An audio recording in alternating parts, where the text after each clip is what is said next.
Audio Jungle.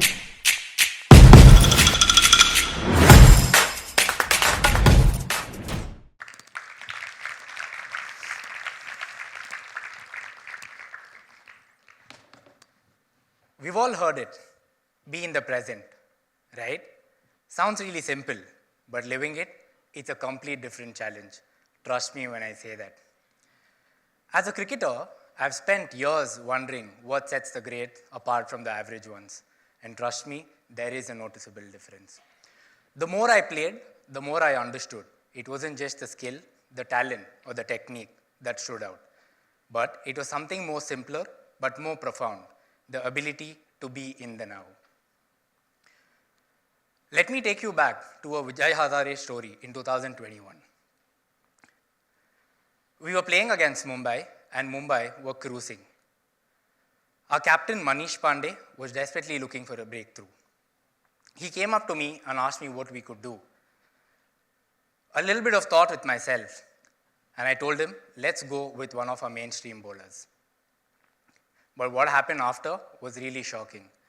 Manish threw the ball to a part-time spinner, and guess what happened? We had the big wicket of Yashasvi Jaiswal. And what really stood out was how Manish was able to make that decision in the moment amidst the game under pressure.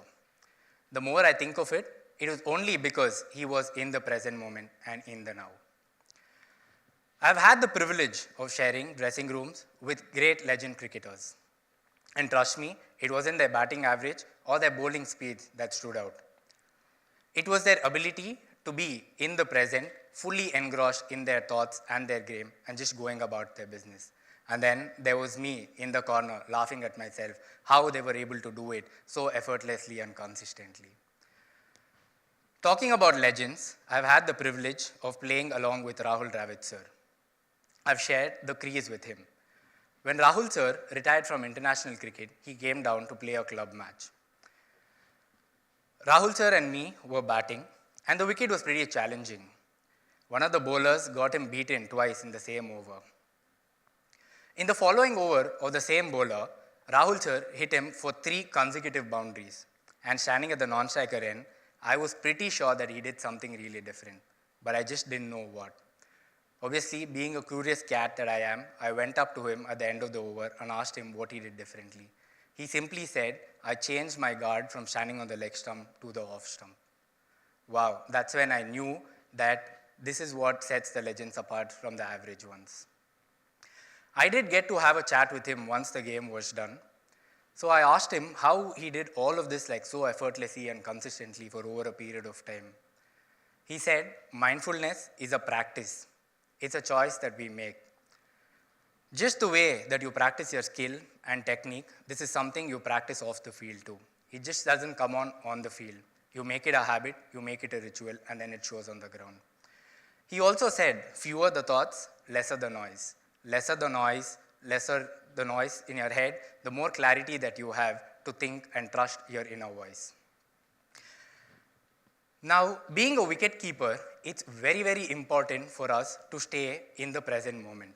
It becomes a vital and an integral part. A split second early, a split second late, you either drop a catch or you're warming the benches. Every catch, every stumping happens in a blink of an eye. I've had my days where everything felt so fluent, the ball coming to me in slow motion, my body moving effortlessly, and me reacting instinctively. But let me not sugarcoat it. I've also had my days where I've dropped catches, stumpings, and let go of the ball. Now that I trace it back, it was only because I wasn't in the present moment.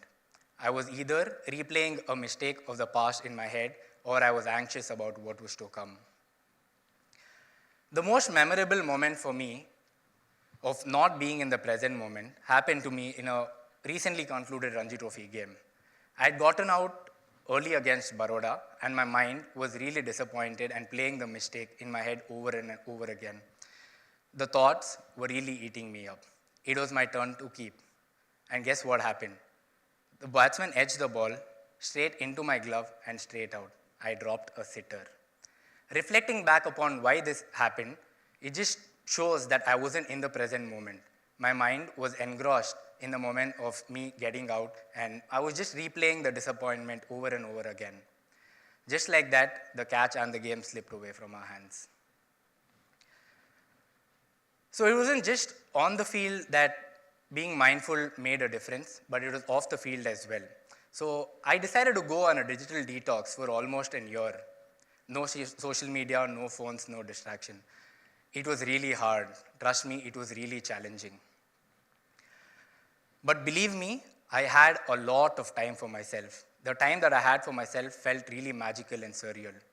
I asked myself what really changed, to which the answer I got was less distractions, more awareness. Each time I was very uncomfortable with a thought or an emotion, I would just distract myself by checking on my phone, scrolling through feeds. But this time, I had no escape. I had to face it head on. So either I learned from that particular thought or emotion, go. Either ways, I embraced it fully.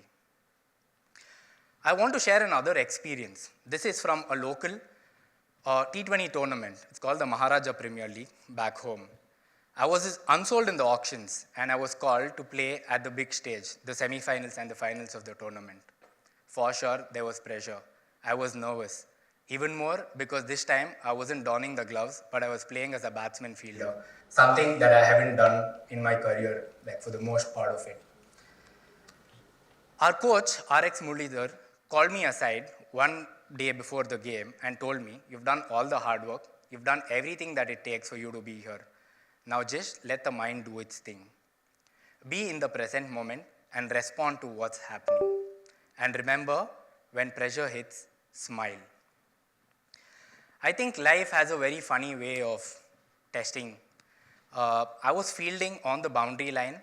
The batsman skies the ball so high that I had all the time in the world to take that catch.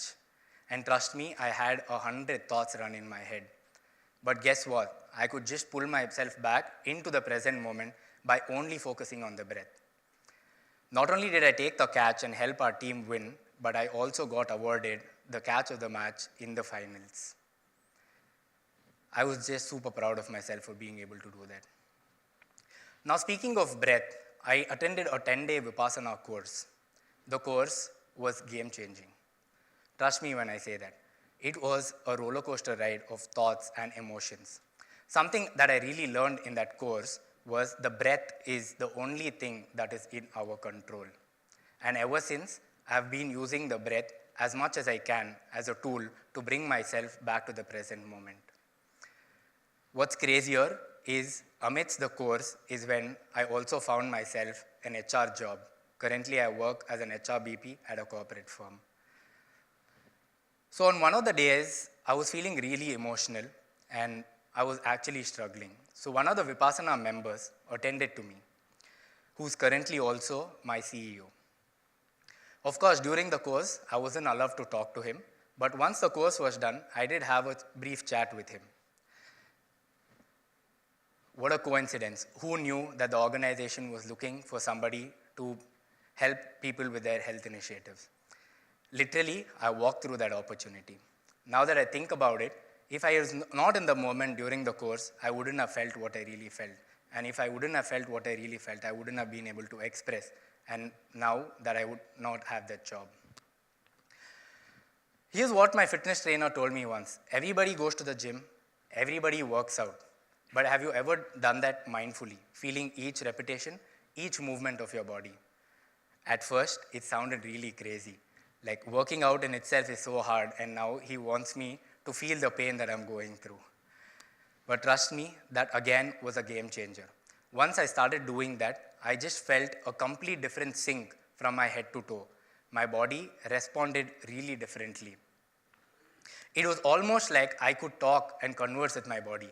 I really felt magical. It was like I tapped into something super powerful. So I started applying mindfulness, being in the present, a little bit of breath, to different aspects of my life as well. Be it riding a two-wheeler, or driving my car, or just playing with my dogs, talking to my parents, or just talking to my friends. And what changed? I started to enjoy life. I started to enjoy small moments. It made me more happy. Of course, I became empathetic and even a better listener. You should ask my parents. And coincidentally, ever since I've been able to do that, I have had 2 Ranji Trophy seasons of 400 plus runs, averaging 50 plus. Indeed, I'm grateful and thankful for everything that's aligned and put me here. I'm not saying that I've mastered the art of being in the present, but trust me, I've had my days, moments, or rather weeks and months of being in the flow, being in the present, and that complete sync. I'm genuinely excited for you all to feel this magic. What are you guys waiting for? Go for it, shine on. Thank you.